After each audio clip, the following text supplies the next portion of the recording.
Hi, eighth grade artists and families. I'm Mrs. Frederick. Thank you so much for joining us tonight for our Van Hoosen virtual curriculum night. It's nice to be with all of you, even virtually. And if we have never met before, like I said, my name is Mrs. Frederick. I teach art at Van Hoosen. This is my 7th year teaching at Van Hoosen, my 13th year in art education total. I taught high school art prior to coming to the middle school level. And I tell the kids this all the time, and I say this to parents too. I love teaching middle school. Van Hoosen is definitely my home, and I just feel so lucky to be here every day with your students.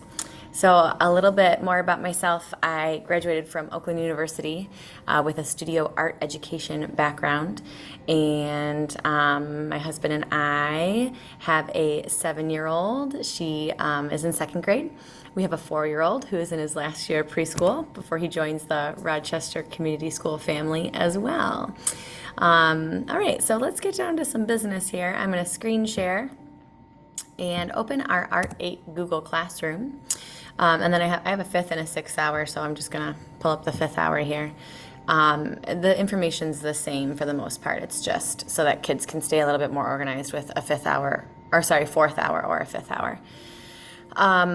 Your students have this information. They have our Google Classroom code, and I actually emailed it out the couple days before school started. But I understand that there's a lot of emails that you and your students get. So as the days kind of trickle on, I'm making sure that students have this code here so that they can join our classroom. I don't use it a ton because we are in person, but it's nice, for this kind of stuff. This classwork tab houses anything that I happen to show them in class, like this 5 design project we're working on. I've got the goals sheet under here so they know exactly what is expected of them for the project and what goals they're trying to achieve. We've got examples and then the rubric for the project. So each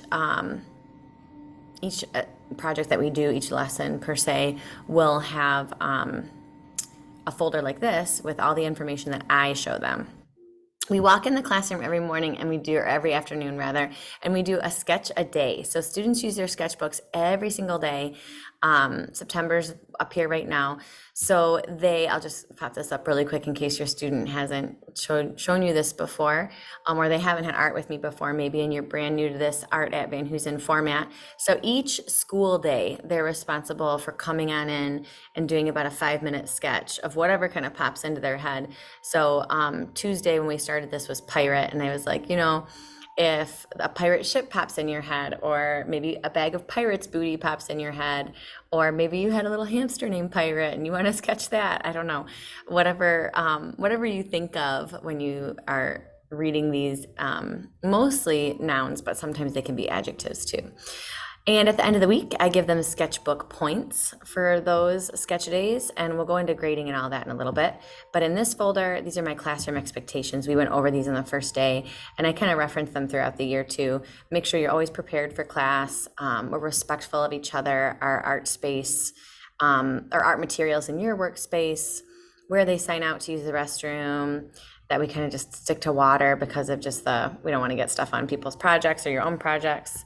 Phones in lockers, unless, there's special circumstances, I understand. And then always cleaning up, leaving the room the way that it was or better than when you got here. My Art 8 syllabus. This quote, if I've had you in class before, might be familiar, but it's my favorite quote. The arts enable us to have an experience we can have from no other source, and through such an experience to discover the range and variety of what we are capable of feeling, by Elliot Eisner. He's a famous, well-known, I should say, art educator in the art world. So the class description, I'm just going to go over these things with you, but in 8th grade art, I really am getting the students prepared if they choose to take art at the high school, so that they have that really good basis and understanding of how to use the variety of materials, how to make a clay pot, out of coils, just like the basics of clay and wedging, the basics of painting. We don't do a ton of drawing, but we do quite a few different painting projects. We'll do an acrylic painting project where we look at Picasso and kind of replicate his moodiness. We're right in the middle right now of a drawing project, but it's more of like a design project, kind of just drawing some patterns and symbols that your students are interested in.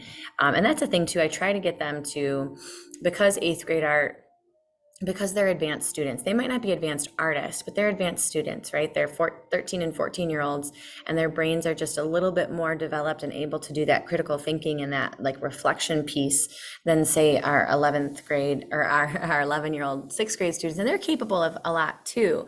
But you as parents know and guardians know that as your student grows and gets a little bit older, they're capable of doing a little bit more like critical thinking and like cognitively like advanced stuff. So what I really advise my eighth grade students to do is stuff that's interesting to them, or expressing a feeling or an emotion, or taking a subject matter. For example, we'll look at surrealism in a little bit, which is kind of like a dreamlike subject matter from the early 1900s. And we look at surrealism as a whole and what a bunch of different artists did with surrealism. And then they get to take that concept and make an art piece out of it. And it can be a painting, it can be a drawing, it can be a collage, whatever they're comfortable with. So I don't want you to feel like this is an advanced art class. I kind of like to say more advanced like thinking, because your student might not have had art in middle school. They might not have had art since fifth grade, and they're walking in here a little bit nervous about the fact that they haven't had art in middle school. And maybe what I always hear is, I can't draw. And drawing is just, it's important, but it's only one part of an art education. And I tell students too that first day, if this was way down at the bottom of your elective list, it's okay. We'll find something that you enjoy and that you like doing. And yeah, I'll scroll down to assessment in a little bit too, because kids are always worried about their grade. But we'll talk about that in a second, excuse me. But I like to highlight some of these words, and I already kind of talked about these, like cultural and historical. We'll hit those. We will continue to develop that creative expression and technical skill, and students can kind of develop that technical skill at their own level too. I can push students who have had 6th and 7th grade art and who are definitely taking art at Adams. I can push them and get them ready. Students that are just here for one semester, just trying it out, they can find their comfort level, and I can meet them where they are as well. If we're new, if you are new to Van Hoosen art, more so than the artwork, I think, is getting your students ready to thrive in their adult world. And I know they have 4 years at high school left too, but these italicized words, I really, really try to hone in on in art class too. I mean, it's wonderful that we're making art together, but when we're doing that, I'm trying to get your students to, like I said, really delve into who they are. And these italicized words of being informed and reflective, being able to communicate ideas, becoming inquirers, building that self-confidence and self-awareness, really putting in that lifelong learning. And then if we go down, or that like love for lifelong learning. And then if we go down a little bit, assessment.